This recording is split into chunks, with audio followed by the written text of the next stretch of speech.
Hello students, let's continue now. The last time आपण work energy theorem in rotational motion study करत होतो. Okay, so according to this work energy theorem, work done is always equal to काय असतं, change in kinetic energy. Okay, तर याच्याच related आणखी एक question बघा. Question is like this.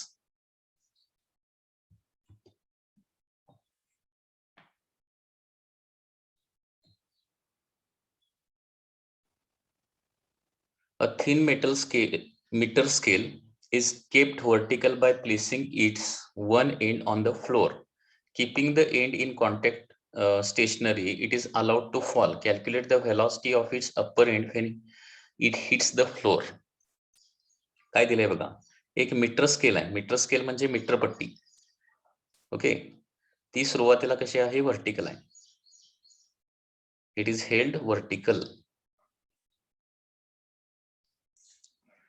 आणि bottom end जे आहे ते सरफेसवर स्टेशनरी आहे. ठीक आहे. आता याला सोडून दिलं तर काय होणार आहे, कुठल्या तरी एका साईडला ते काय होणार आहे, फॉल होणार आहे. आणि फॉल झाल्यानंतर हे या पद्धतीनं फायनली हॉरिझॉन्टली फॉल होणार आहे. ओके, तर क्वेश्चन मध्ये काय विचारलंय, calculate velocity of upper end when it hits the floor. म्हणजे हे वरचं अप्पर एंड जे आहे किंवा टॉपमोस्ट जे एंड आहे ते फ्लोअरला किती व्हेलॉसिटीनं स्ट्राईक होणार ते आपली व्हेलॉसिटी काढायची आहे. तर याच्यासाठी आपण काय करू शकतो, वर्क एनर्जी थेरम यूज करू शकतो. So work done is equal to change in kinetic energy. Okay, so that is the work energy theorem.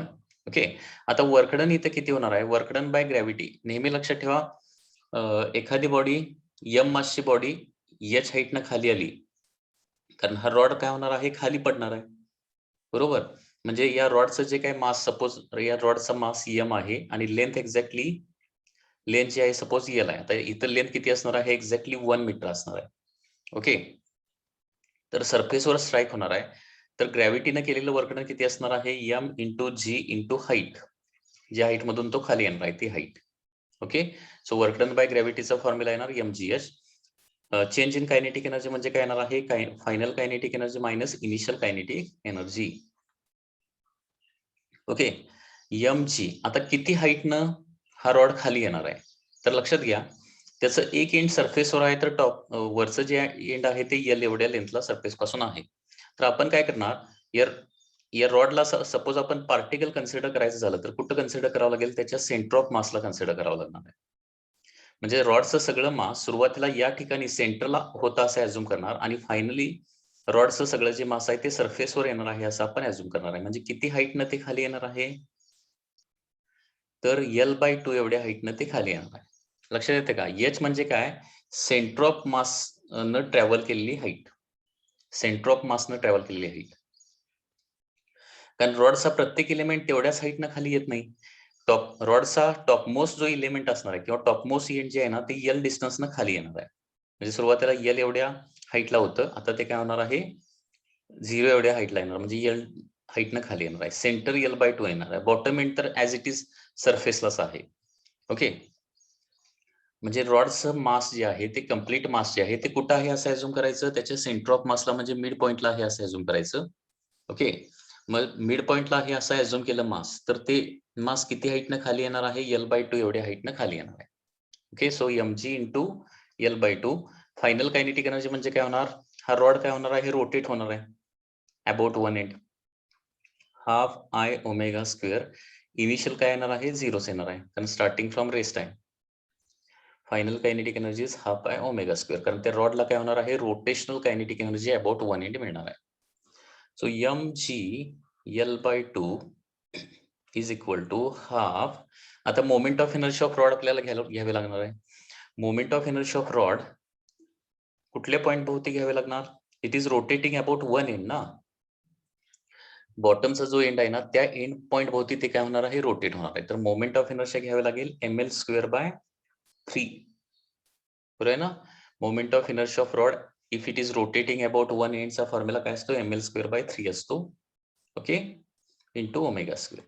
हे सॉल्व्ह केल्यानंतर ज्यावेळी ते रॉड सरफेसला स्ट्राईक होत असणार आहे त्यावेळी आपल्याला अँग्युलर व्हेलॉसिटी मिळणार आहे. ओके, हा सरफेसला ज्यावेळी स्ट्राईक होत असणार आहे त्यावेळी आपल्याला अँग्युलर व्हेलॉसिटी मिळणार. So L and L here get cancel, M and M also get cancel, 2 and 2 get cancel. LHS ला G राहणार आहे, RHS ला L/3 into omega square. So omega square is equal to 3G/L येणार आहे. So omega येणार आहे √3G/L. म्हणजे ज्यावेळी रॉड खाली सरफेसवर पडणार आहे त्यावेळी सरफेसला किती अँग्युलर व्हेलॉसिटीने स्ट्राईक होणार आहे, √3G/L या अँग्युलर व्हेलॉसिटीने स्ट्राईक होणार, हे लक्षात घ्या. ओके, हा जो रॉड आहे तो किती अँग्युलर व्हेलॉसिटीने आपटणार आहे सरफेसवर, √3GL या अँग्युलर व्हेलॉसिटीने स्ट्राईक होणार आहे. क्वेश्चन मध्ये परत विचारलंय काय, what is the velocity of the upper end. Velocity of upper end विचारलंय.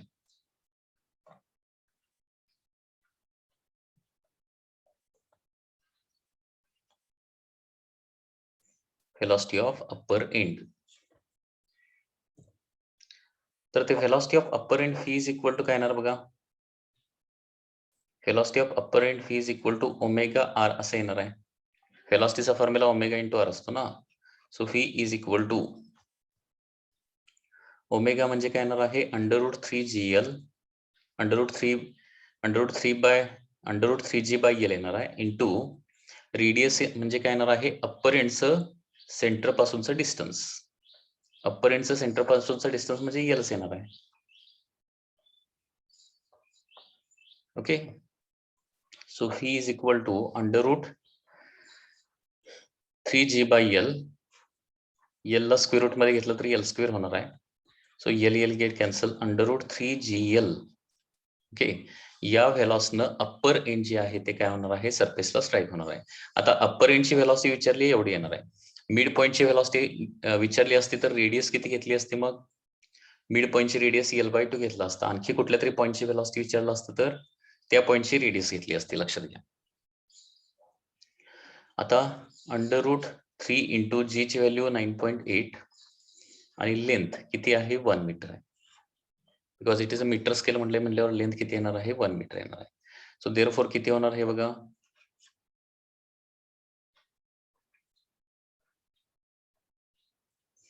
29.4 होणार आहे. 29.4.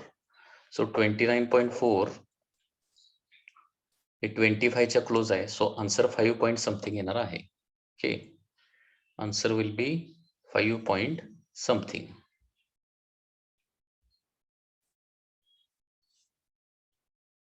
ते तुम्ही कॅल्क्युलेट करून बघा किती येते.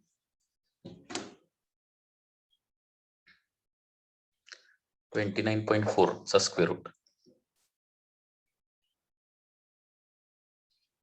5.42 येते.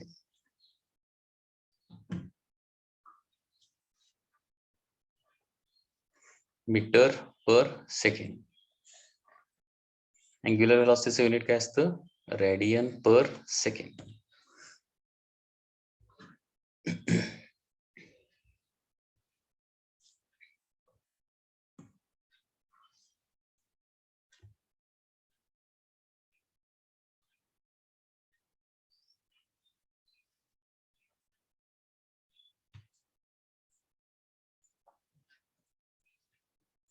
ओके,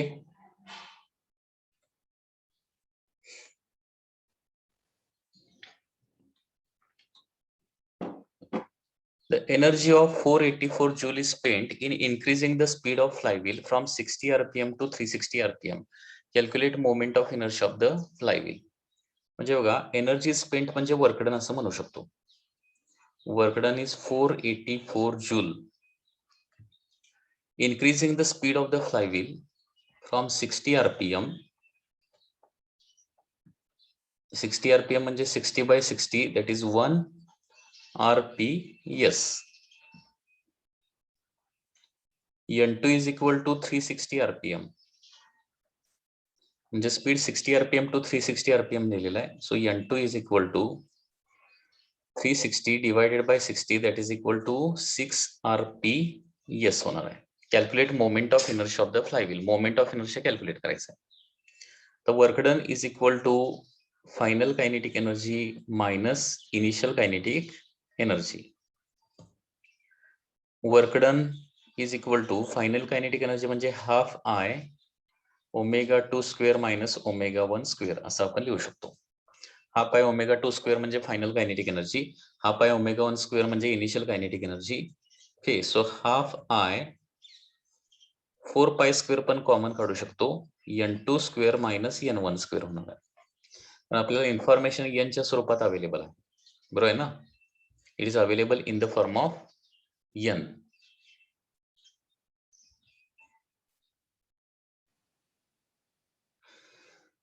याच्यामध्ये आता मोमेंट ऑफ इनर्शियाचा फॉर्म्युला काढायचा आहे.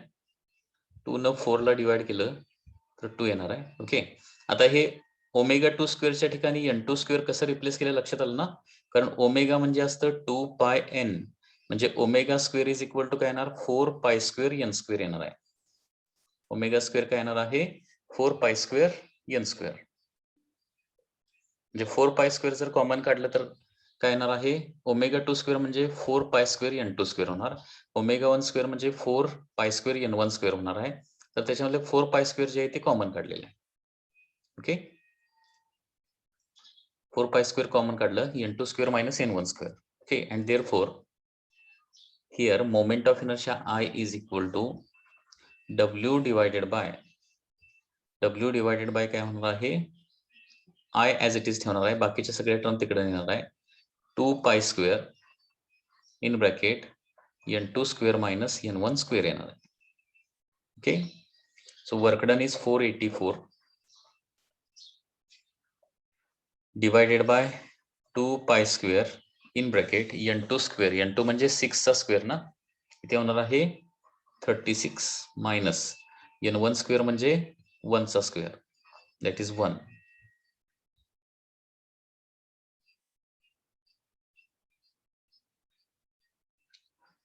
सो 2 न 484 ला डिवाइड केलं 242 होणार. 242 डिवाइडेड बाय पाय स्क्वेअरची व्हॅल्यू असते 9.87 इंटू 36 मायनस 1 म्हणजे काय होणार आहे 35.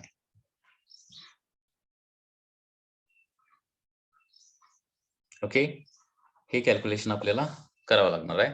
242 into 9.87 divided by 35.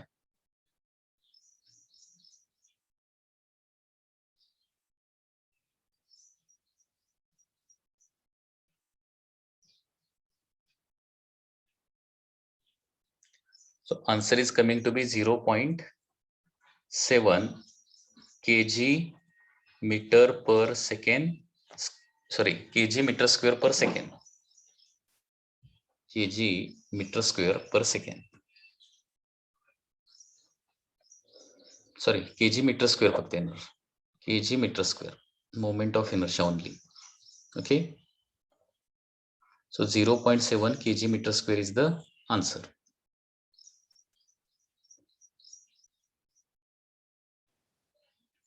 Next is the very important relation. Relation between kinetic energy and angular momentum.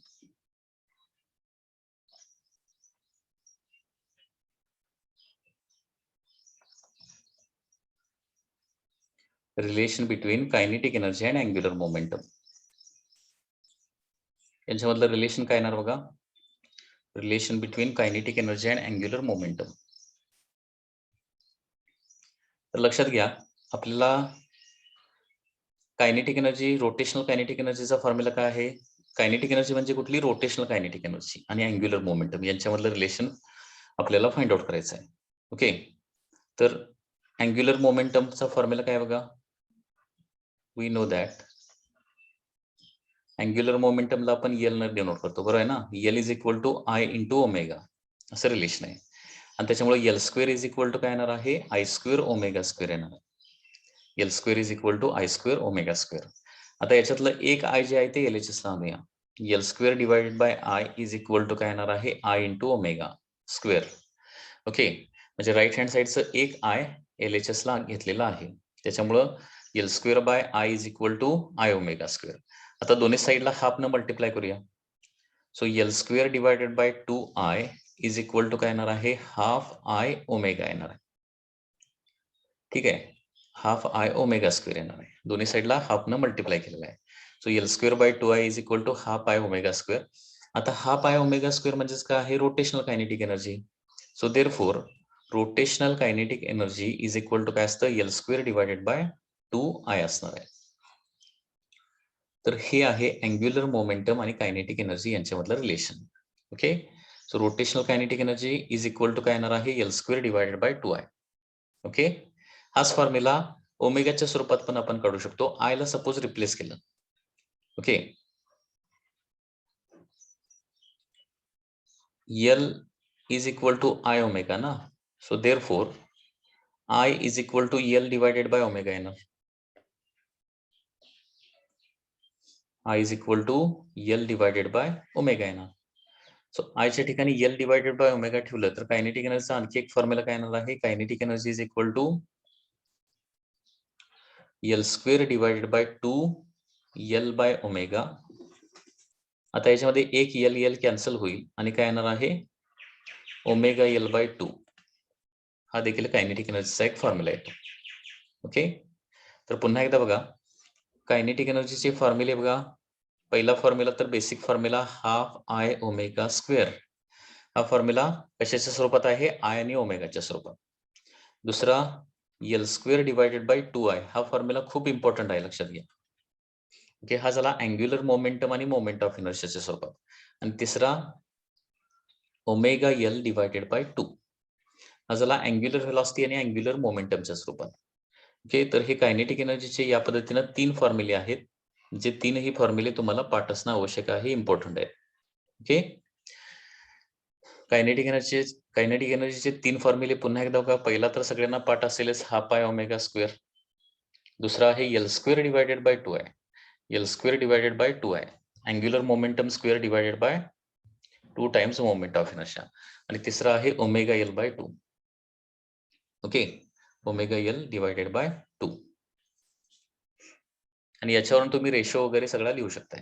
म्हणजे दोन बॉडीची मोमेंट ऑफ इनर्शिया सेम असेल तर कायनेटिक एनर्जीचा रेशो काय येणार आहे? मोमेंट ऑफ इनर्शिया सेम असेल तर for same moment of inertia,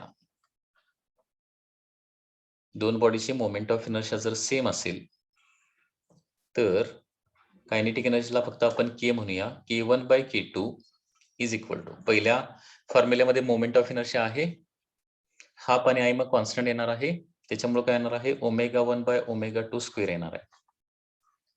okay, so moment of inertia जर सेम असेल तर K1 by K2 is equal to omega 1 by omega 2 square येणार आहे. किंवा काय येणार आहे? एल स्क्वेअर बाय 2i फॉर्म्युल्यामध्ये 2 आणि आय जर कॉन्स्टंट असलं तर काय होणार आहे? Kinetic energy is equal to L1 by L2 square येणार आहे. मोमेंट ऑफ इनर्शिया सेम असेल तर K1 by K2 is equal to L1 by L2 square येणार आहे. This is for same moment of inertia. ठीक आहे, त्याच्यानंतर दोन बॉडीची अँग्युलर व्हेलॉसिटी सेम असेल,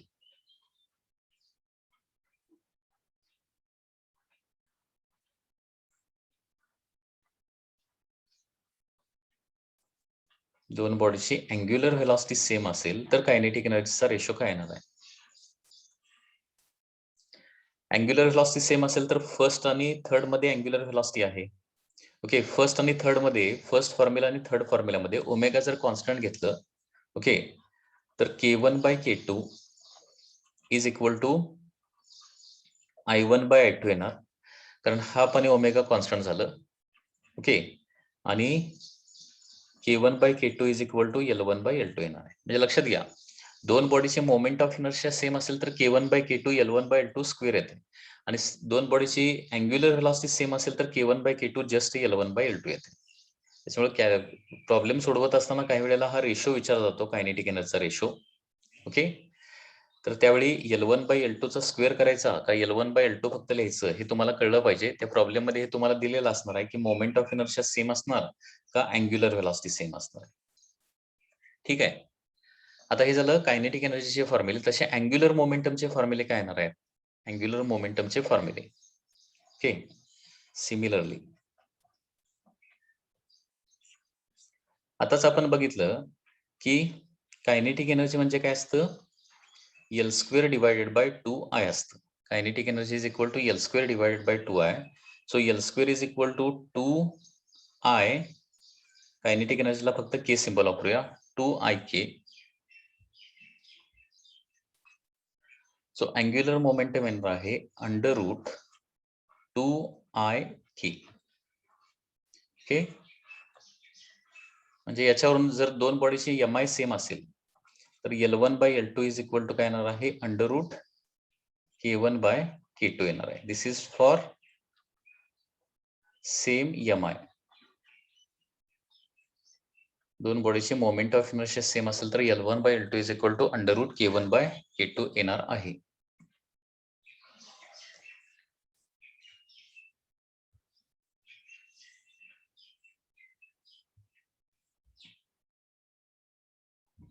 okay,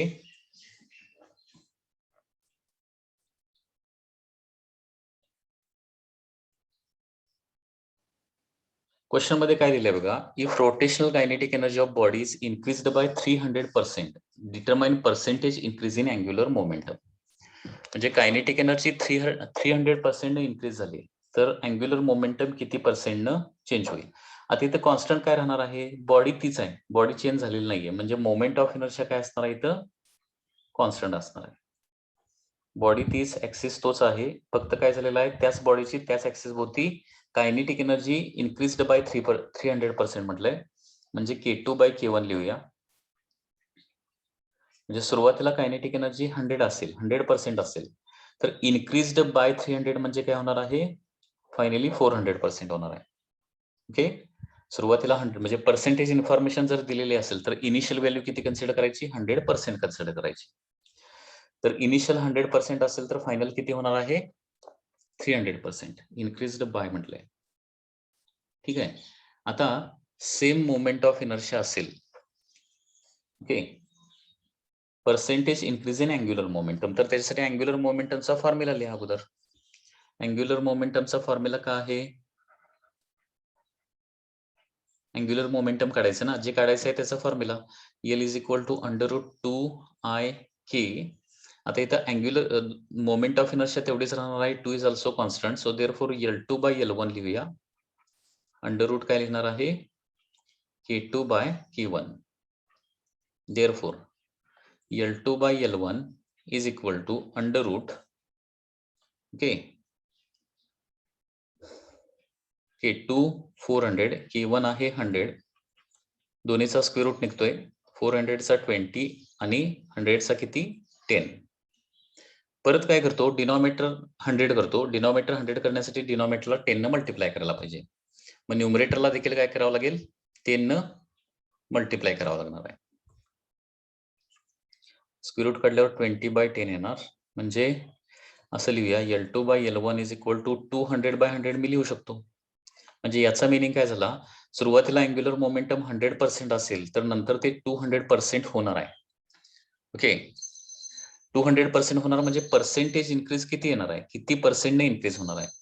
okay, so that is angular momentum increases by काय येणार आहे 100%. 100% काय होणार आहे ते इन्क्रीज होणार आहे. ओके, सो बघा कायनेटिक एनर्जी 300% इन्क्रीज झाली, कायनेटिक एनर्जी 300% इन्क्रीज झाली तर अँग्युलर मोमेंटम 100% इन्क्रीज होणार आहे. It increases by 100%. तर या पद्धतीने पर्सेंटेज चेंजचे क्वेश्चन विचारले जाऊ शकतात.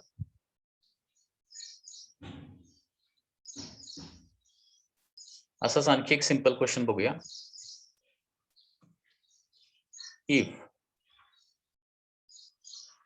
आता अँग्युलर मोमेंटम मधली पर्सेंटेज चेंज दिल्या, if angular momentum of a body, म्हणजे बॉडी तीच आहे, बॉडी चेंज नाही केलेली. If angular momentum of a body increases by 30%, angular momentum 30% increase झालं, then percentage increase in kinetic energy. आपल्याला हे कॅल्क्युलेट करायचं आहे. तर हे कसं कॅल्क्युलेट करणार? तर पुन्हा एकदा जे काढायचं आहे त्याचा फॉर्म्युला आठवला पाहिजे. Kinetic energy is equal to L² divided by 2I हा फॉर्म्युला अगोदर पाठ पाहिजे. ओके, फॉर्म्युला लिहा अगोदर. ओके, पण त्याच्या अगोदर गिवन लिहूया.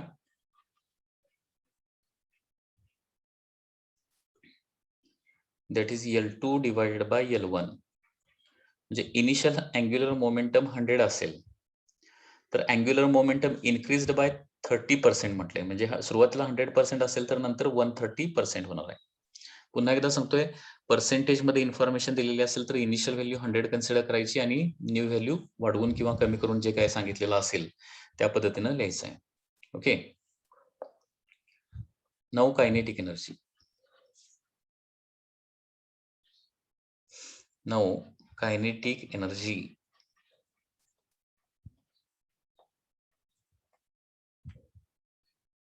कायनेटिक एनर्जी के चा फॉर्म्युला काय असतो? L² डिवायडेड बाय 2I असतो. 2 आणि I कॉन्स्टंट आहे.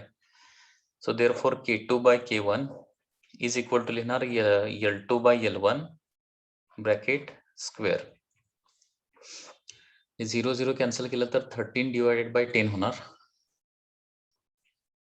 13 बाय 10 चा स्क्वेअर, 13 चा स्क्वेअर 169, 10 चा स्क्वेअर 100. आता बघा, सुरुवातीला कायनेटिक एनर्जी जर 100% असेल तर नवीन कायनेटिक एनर्जी 169% होणार. Okay, so that is percentage increase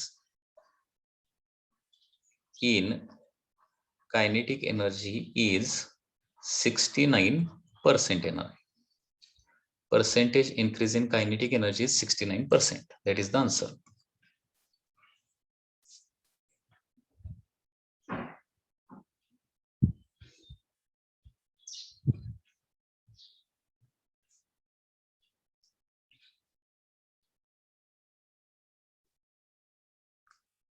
आता याच्यानंतर नेक्स्ट व्हेरी इम्पॉर्टंट कन्सेप्ट आहे, that is torque.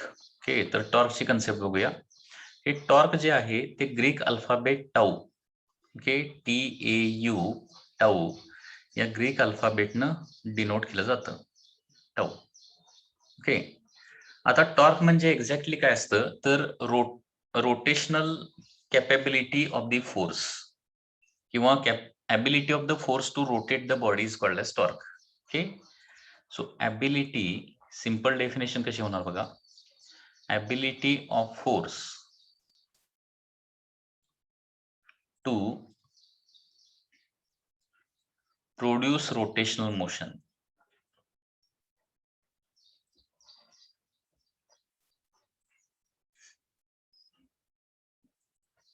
Rotational motion, ability of force म्हणजे फोर्सची रोटेशनल ॲबिलिटी जी आहे, capability of the force, ability किंवा capability of the force to produce rotational motion, okay, is called as torque.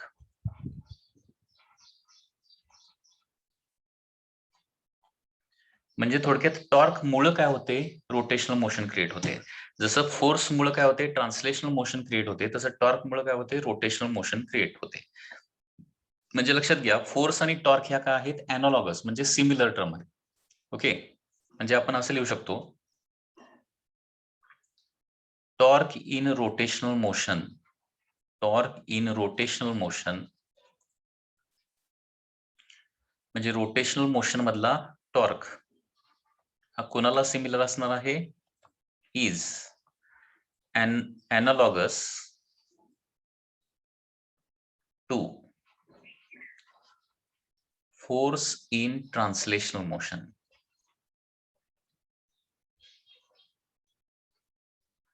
Force in translational motion. जसं आपण rotational motion आणि translational motion मधल्या सगळ्या अॅनालॉगस टर्म बघितलेले आहेत, बरोबर आहे ना. ट्रान्सलेशनल मोशन मध्ये जसा फोर्स असतो तसा रोटेशनल मोशन मधला काय असणार आहे, टॉर्क. या सिमिलर टर्म आहेत. आता सिमिलर टर्म का म्हणायचं, अॅनालॉगस टर्म का म्हणायचं, कारण फोर्स मुळे काय होते, ट्रान्सलेशनल मोशन तयार होते किंवा ट्रान्सलेशनल मोशन चेंज होते. Okay, so force is a physical quantity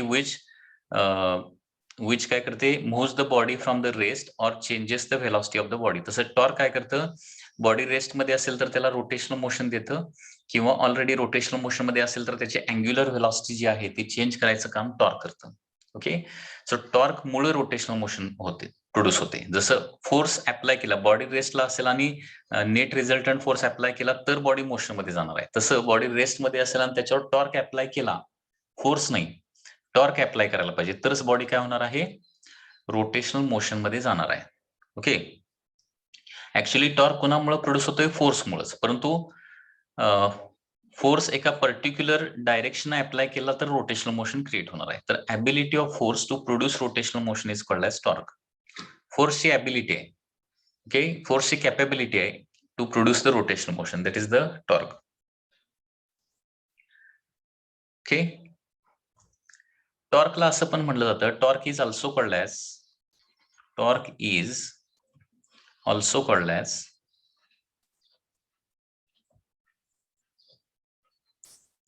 moment of force. Okay, आता टॉर्कला मोमेंट ऑफ फोर्स का म्हटलं जातं, ओके, टॉर्कला मोमेंट ऑफ फोर्स का म्हटलं जातं हे तुम्हाला मी थोडंसं एक्सप्लेन करून सांगतो. त्याच्यानंतर हा फॉर्म्युला लिहूया आपण. ठीक आहे, तुम्ही हे एक्सपिरियन्स केलेलं असेल की सपोज अशा प्रकारे एक डोअर आहे. ओके, हा दरवाजा आहे. ठीक आहे, हा दरवाजा आहे. या लेफ्ट हँड साइडला काय आहे, हा हिंज्ड आहे. हिंज्ड म्हणजे काय, इथं त्याचे हिंजेस लावलेले असतात. ओके, आता हा डोअर ओपन करण्यासाठी काय करायचं आहे, तुम्ही फोर्स अप्लाय करायचा आहे. सुरुवातीला फोर्स काय करायचा आहे, हे जे हिंजेस आहेत म्हणजे ज्या पॉइंट भोवती ते काय होणार आहे, रोटेट होणार आहे. त्याच्या जवळ जर तुम्ही फोर्स लावला आणि याला रोटेट करायचा प्रयत्न केला तर त्याला रोटेट करण्यासाठी तुम्हाला लार्ज फोर्स लावावा लागतो, इझिली रोटेट होत नाही. थोडंसं मिड पॉइंटला थोडासा तुम्ही जर फोर्स लावला तो ओपन किंवा क्लोज करण्यासाठी, तर काय होणार आहे, थोडासा कमी फोर्स लागतो.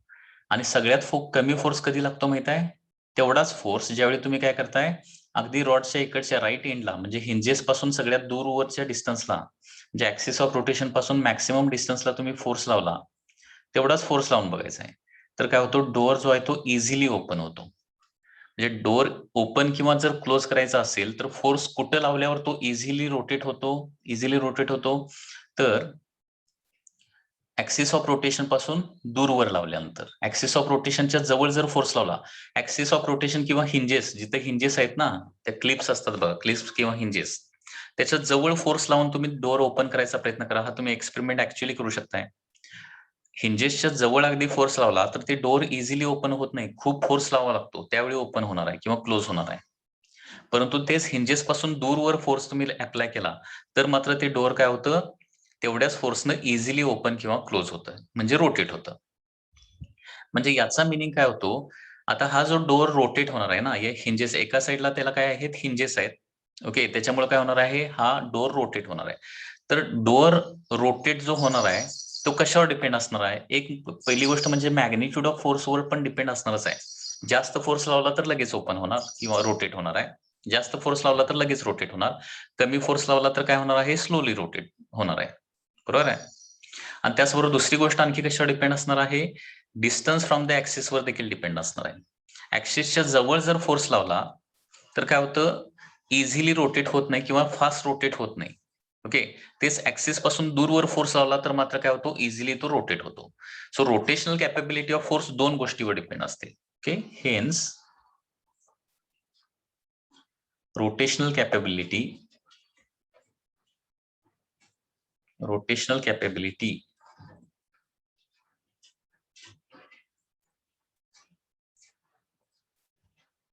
of force depends on first magnitude of force,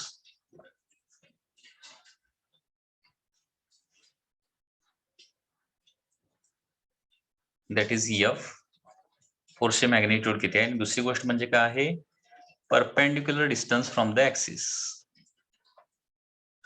perpendicular distance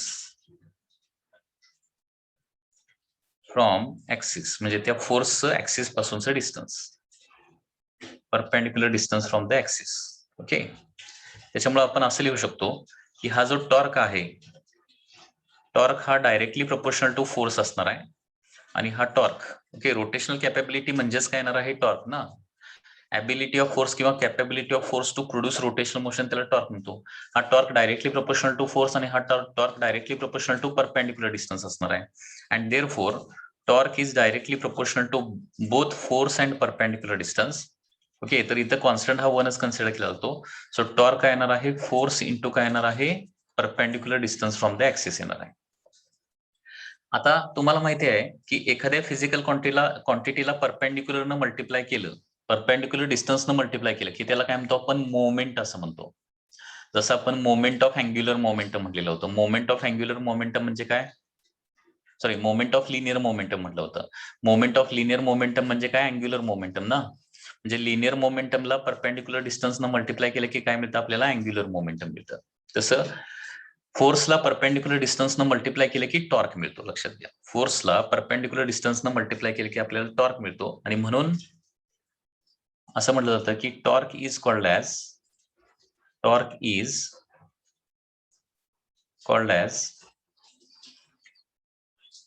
moment of force moment म्हणजे मल्टिप्लाइड बाय परपेंडिक्युलर डिस्टन्स लक्षात घ्या torque is called as moment of force okay टॉर्कला काय म्हणतो आपण मोमेंट ऑफ फोर्स असं म्हणतो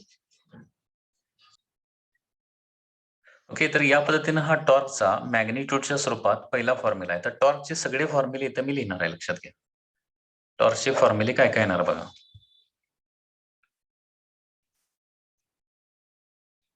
ओके टॉर्कचे फॉर्म्युले बघा first formula F into R आहे हा फक्त मॅग्निट्यूडचा फॉर्म्युला आहे ओके आता आर परपेंडिक्युलर डिस्टन्स म्हणजे पोझिशन वेक्टर म्हणजे काय होऊ शकतं that is position vector vector आहे फोर्स देखील वेक्टर आहे आणि त्याच्यामुळे टॉर्क देखील काय येतं वेक्टर येतं ओके तर बघा सगळे फॉर्म्युले टॉर्कशी रिलेटेड काय ना बघा पहिला फॉर्म्युला जो आता आपण डिराईव्ह केलेला आहे टॉर्क म्हणजे काय असतं force into perpendicular distance from axis force into perpendicular distance from the axis of rotation हा पहिला फॉर्म्युला आहे म्हणजे त्यालाच काय लिहू शकतो एफ इंटू आर असं लिहू शकतो आता हाच फॉर्म्युला व्हेक्टर फॉर्म मध्ये लिहायचा झाला तर tau bar is equal to काय येणार आहे R bar cross F bar येतं म्हणजे F bar cross R bar येत नाही लक्षात घ्या it is R bar cross F bar येणार आहे ओके हा व्हेक्टर फॉर्म मधला टॉर्कचा फॉर्म्युला आहे म्हणजे तुम्हाला क्रॉस प्रोडक्ट काढता आलं पाहिजे त्याचबरोबर टॉर्क इज इक्वल टू आपण असं पण लिहू शकतो R bar cross F bar म्हणजे आर एफ साइन थिटा येणार आहे R F sine theta okay या क्वेश्चनचा आता या आर एफ साइन थिटा लक्षात घ्या किंवा एफ आर साइन थिटा या फॉर्म्युलाचा मिनिंग जरा व्यवस्थित लक्षात घ्या सपोज ही एक बॉडी आहे आणि ही बॉडी या ऍक्सिस भोवती रोटेट व्हायला लागली this is the axis of rotation ठीक आहे आणि या पॉइंटला या बॉडीमध्ये या पॉइंटला मी काय केलाय फोर्स अप्लाय केलाय force is applied in this direction okay force is applied here at this point आणि ऍक्सिस ऑफ रोटेशन पासूनचं डिस्टन्स हे किती आहे आर डिस्टन्स आहे that is R bar R bar कसं काढायचं ऍक्सिस ऑफ रोटेशन पासून जिथं फोर्स लावलाय त्या पोझिशन पर्यंतचा vector that is R bar म्हणायचं आता फोर्स आणि हा पोझिशन वेक्टर नेहमी परपेंडिक्युलर असलेच असं नाही परपेंडिक्युलर असलं तर एफ इंटू आर येणार एफ आणि आर परपेंडिक्युलर असलं तर एफ इंटू आर परंतु हे परपेंडिक्युलर नसलं तर एफ बार आणि आर बार मधला अँगल आपल्याला थिटा माहिती असणं आवश्यक आहे ओके दोघांच्या मधला अँगल थिटा ओके आणि दोघांच्या मध्ये अँगल थिटा असेल तर टॉर्कचा फॉर्म्युला येणार आहे आर एफ साइन थिटा आता हे डिस्टन्स जर आरबार जर फोर्सला परपेंडिक्युलर असेल तर काय होणार आहे साइन थिटा म्हणजे साइन 90 इज इक्वल टू 1 येणार आहे आणि टॉर्कचा फॉर्म्युला आर इंटू एफ येणार आहे लक्षात आलं म्हणजे ते डायग्राम मध्ये बघून तुम्ही काय करू शकताय टॉर्क काढू शकताय म्हणजे एक एक्झाम्पल बघूया आर एफ साइन थिटाचं एक्झाम्पल कसं अप्लाय करायचं सपोज अशा प्रकारे एक व्हर्टिकल वॉल आहे आणि एक हॉरिझॉन्टल सरफेस आहे आणि अशा प्रकारे एक लॅडर आहे ओके लॅडर हा अँगल सपोज किती आहे 37 डिग्री आहे, 37 डिग्री. ओके, लॅडरचं वेट जे आहे ते काय होणार आहे, it will act mg in downward direction. इथं नॉर्मल रिएक्शन येणार आहे सपोज n2. इथं देखील normal reaction given by the surface असणार आहे n1. ठीक आहे, नॉर्मल रिएक्शन असणार आहे n1. ओके, सपोज हे डिस्टन्स आहे 4, हे डिस्टन्स आहे 3 आणि हे डिस्टन्स सपोज किती आहे 5 आहे. हा अँगल असणार आहे 63, हा अँगल असणार आहे 90. आता या क्वेश्चन मध्ये विचारलं suppose calculate torque produced by for example n2 and mg. n2 आणि mg ने प्रोड्यूस केलेला टॉर्क काढायचा आहे. अबाउट पॉइंट म्हणजे तो पॉइंट दिलेला असणार आहे, त्या पॉइंट भोवती टॉर्क करायचा. About point B. ओके, तर या बी पॉइंट भोवती n2 ने प्रोड्यूस केलेला टॉर्क आणि mg ने प्रोड्यूस केलेला टॉर्क काढायचा आहे. ओके, आता टॉर्कचा फॉर्म्युला लक्षात द्या, RF sin थीटा. हा FR फॉर्म्युला फक्त लक्षात ठेवू नका, FR sin थीटा फॉर्म्युला लक्षात ठेवा, कारण प्रत्येक वेळी डिस्टन्स जे आहे ते परपेंडिक्युलर असेलच असं नाहीये. ओके, आता बघा, ही साइड 3 आहे, ही साइड 4 आहे, म्हणजे इकडची साइड किती असणार आहे 5 असणार आहे. 3, 4, 5 चा ट्रायंगल आहे. ठीक आहे, आता हा पॉइंट बी आहे. B about point B mg ने प्रोड्यूस केलेला टॉर्क आणि n2 ने प्रोड्यूस केलेला टॉर्क काढायचा आहे. mg जे आहे ते काय होणार आहे, लॅडरच्या एक्झॅक्टली मिड पॉइंटला असणार आहे. आता सुरुवातीला टॉर्क प्रोड्यूस्ड बाय n2 काढूया. सुरुवातीला torque by n2 is equal to force किती येणार आहे, n2 येणार. ओके, म्हणजे तुम्हाला टॉर्क काढण्यासाठी 3 गोष्टी कॅल्क्युलेट करायच्या आहे, फोर्स, डिस्टन्स आणि थीटा. ओके, n2 ने प्रोड्यूस केलेलं टॉर्क बाय n2 म्हणजे काय येणार आहे, फोर्स येणार n2. त्याच्यानंतर डिस्टन्स बघा, बी पॉइंट पासून काढायला सांगितलंय ना, बी पॉइंट पासून n2 चं डिस्टन्स किती येणार आहे 5 इंटू. आता n2 आणि बी टू n2 हे जे डिस्टन्स आहे, त्या डिस्टन्स या दोघांच्या मधला अँगल. आता अँगल काढण्यासाठी काय करायचं आहे, रेडियस वेक्टरची डायरेक्शन अशी काढा, म्हणजे त्या पॉइंट पासून दूर काढायचा नेहमी पोझिशन वेक्टर जो आहे तो, आणि हा त्या दोघांच्या मधला अँगल येणार आहे. ओके, हा अँगल तुम्हाला लक्षात आला पाहिजे किती आहे तो अँगल. म्हणजे त्या पॉइंट पासून फोर्स पण बाहेर काढायचा आहे आणि बी पॉइंट पासून अवे काय करायचा आहे, हा रबार काढायचा आहे. ओके, तो देखील हवेच काढायचा आहे आणि त्या 2 डायरेक्शन मधला अँगल. म्हणजे आता हा 63 असेल तर हा किती येणार आहे 37 येणार, कारण हा टोटल 90 झाला. हा 37 झाला तर किती येणार आहे, हा येणार आहे 143 येणार आहे. बरोबर आहे ना, कारण टोटल 180 असणार आहे. सो n2 इंटू 5 इंटू काय येणार आहे, that is sine of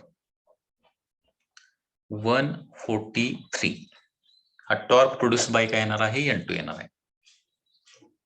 okay, sine 143. So n2 into 5 into sine 143 म्हणजे किती असतं, साइन ऑफ 37, साइन ऑफ किती येणार आहे 37च येणार आहे, साइन ऑफ 37. ओके, साइन 143 म्हणजे साइन 37 असते, हे माहिती पाहिजे तुम्हाला. सो n2 इंटू काय येणार आहे 5 इंटू काय येणार आहे 3 बाय, ओके, साइन 37 म्हणजे 3/5 ना. सो काय येणार आहे final answer n2 into 5 get cancel, n2 into 3 येणार आहे. टॉर्क प्रोड्यूस्ड बाय n2 झालं आहे. तसं टॉर्क प्रोड्यूस्ड बाय mj काढायचं असेल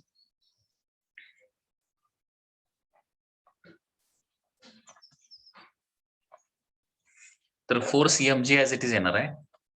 बी पॉइंट पासून त्याचं डिस्टन्स बघा, टोटल लेंथ किती आहे 5 आहे, म्हणजे mj किती असणार आहे 2.5 ला असणार आहे, इंटू साइन अँगल. लक्षात घ्या, बी पॉइंट पासून दूर असा एक वेक्टर काढायचा, त्याला r बार म्हणायचं. ठीक आहे, आणि ती डायरेक्शन आणि एमजी ची डायरेक्शन या दोघांच्या मधला अँगल. ओके,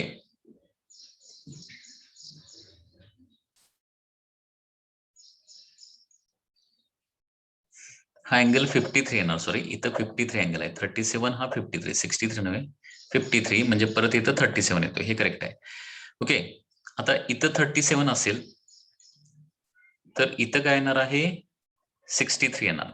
सॉरी 53 येणार. इथं 53 आला तर इथं किती येणार मग, 180 मायनस 53 किती येणार आहे, दॅट इज